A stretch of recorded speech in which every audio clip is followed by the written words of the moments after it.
Bismillahirrahmanirrahim. Basına ve kamuoyuna işgal ve talan edilmiş mübarek topraklar terör şebekesi Siyonist İsrail tarafından her geçen gün kirletilmeye devam ediyor.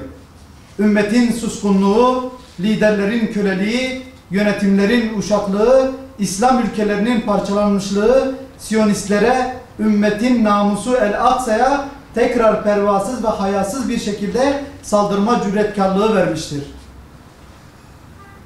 Ümmet coğrafyasındaki kan, gözyaşı, iç savaşlar ve parçalanmışlık Siyon itlere ilham olmuş, 50 yıl sonra ilk defa Mescid-i Aksa'da ezanı yasaklama cesareti vermiştir.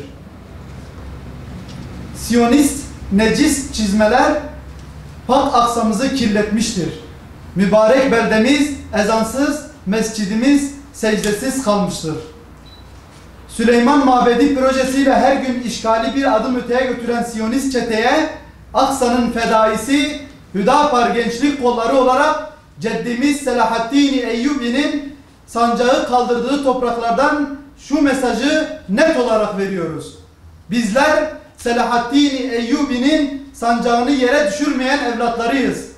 Söz konusu Aksa olunca ceddimiz gibi kefenimizi giyer, Aksa'ya feda oluruz.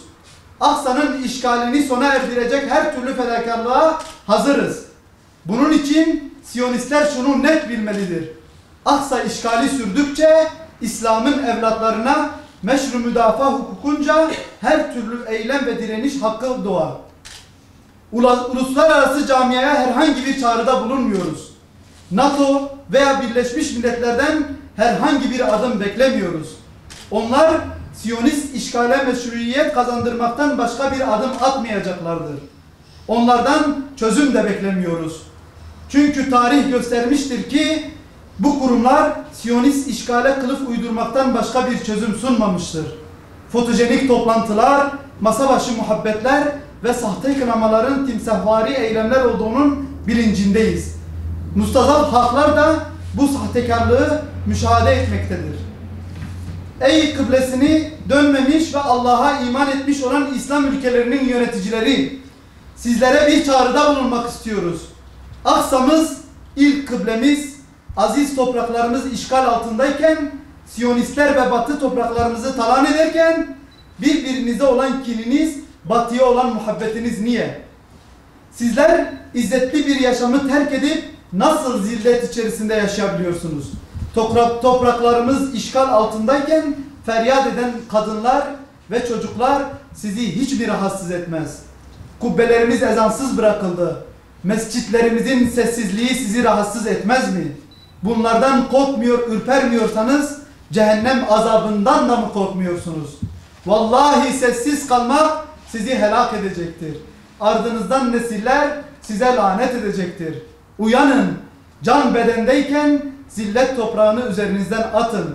Silkelenin ve izzet dolu bir yaşam için, Aksa için, işgal edilmiş beldelerimiz için Müslüman ülkeler ile birleşin, tek olun, yek olun. İslam İşbirliği Teşkilatı'nın 2010 yılında açıkladığı 10 yıllık eylem planında Mescid-i Aksa'nın ve Filistin'in özgürlüğü hedefe konmasına rağmen harekete geçilmediğini ve birkaç kınama ile bu meselenin geçiştirilemeyeceğini hatırlatmak istiyoruz. Hüdapar Gençlik Kolları olarak tüm teşkilatlarımız ile Kudüs için seferberlik ilan ediyoruz.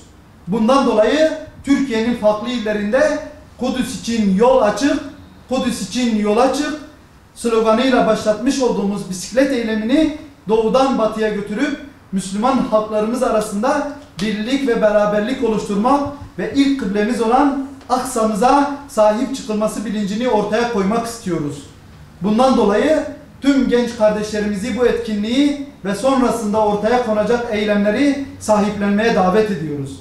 Bisiklet eylemi etkinliğimizin tarihleri şu şekildedir.